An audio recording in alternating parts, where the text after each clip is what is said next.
they have definite volume. They have definite volume. Next, they do not have definite shape. Liquids do not have definite shape. They take the shape of the container. They take the shape of the container. Next, particles of liquids are loosely packed. They are loosely packed. Next one, they are slightly compressible. Liquids are slightly compressible. What is the first one? They have definite volume. See this. What is the volume here? 75 milliliters. 75 milliliters. So I have taken 75 milliliters of water. Okay? See this. 75 milliliters of water in the okay. Now to make it more colorful, what I am doing, I am adding a little bit of potassium permanganate, a pinch of potassium permanganate. Observe this. What happened? The liquid, the water become colorful, purple color. Purple color. If you observe this carefully, the purple color is spreading throughout the liquid. దీని మొత్తం కూడా ఏమవుతుంది? ఈ purple colour కలిసిపోతుంది. అవునా? ఎందుకు ఈ purple colour ఎందులో డిజాల్వ్ అవుతుంది చెప్పండి? ఎందుకు అందులో కలిసిపోతుంది? Because some gaps are there within the water molecules, particles of the water.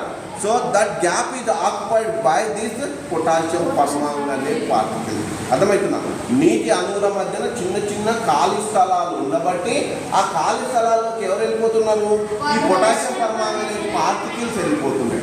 This phenomena is known as what we call it diffusion. దీన్ని మనం ఏమంటాము?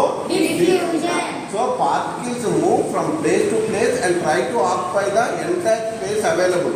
అందుబాటులో ఉన్నటువంటి స్థలాన్ని ఆక్రమించేటటువంటి ధర్మాన్ని మనం ఏమంటున్నాం అంటే డిఫ్యూజన్, వ్యాపనము అంటున్నాం. ఏమంటున్నాము? వ్యాపనం. Why diffusion takes place? Because there are the gaps between the particles of the matter.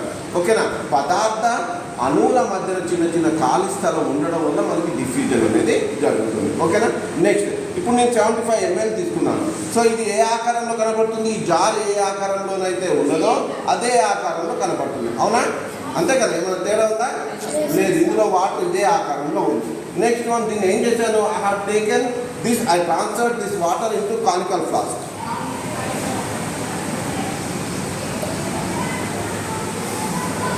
ఇప్పుడు దీని షేప్ ఏంటి చెప్పండి? ఈ వాటర్ షేపు ఏ షేప్లో ఉంది? కానికల్ ఫ్లాస్క్ షేప్లోనే ఉందా?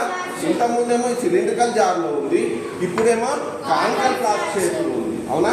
అంటే they have the volume but they don't have definite shape. They take the shape of the container. అర్థమవుతుందా? నెక్స్ట్, ఇదే లిక్విడ్ నేను ఏం చేశాను? సేమ్ 75 mlని రౌండ్ బాటమ్ ఫ్లాస్క్లో తీసుకున్నాను, మెజరింగ్ జార్. ఇప్పుడు చూడండి, ఇది ఏ ఆకారంలో ఉంది? రౌండ్గా ఉందా లేకపోతే సిలిండ్రికల్ ఉందా?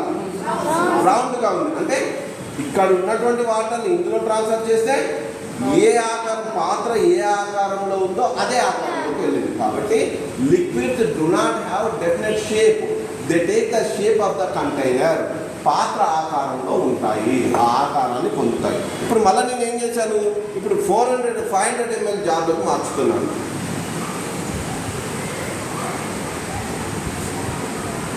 వాల్యూమ్లో తేడా లేదు చూడండి. అదే 75 ml, 100కి కొంచెం తక్కువ ఉంది. 75 ml మనం తీసుకుంది కూడా 75 ml. అంటే వాల్యూమ్ సేమ్ ఉంది కానీ షేప్ మారిందా లేదా?